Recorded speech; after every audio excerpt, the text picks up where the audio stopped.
story of the Chinese farmer. You ever seen that? No. So he loses his horse, and everybody in the town comes over and they say, "Oh, well, that's terrible." And he's like, and they're like, "Oh, well, that's terrible now, isn't it?" And he's like, "Maybe." And then the next day, 7 wild horses come back, and they all come over and they say, "Oh, well, that's great." And he says, "Well, maybe."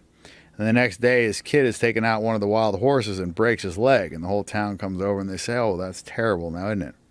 He says, "Maybe." And the next day, the conscription officers come over and they're, taking people into the military to go fight, and they pass by his son because he's got a broken leg, and the whole town comes over and they say, "Oh, well, that's great now, isn't it?" And he says, "Maybe."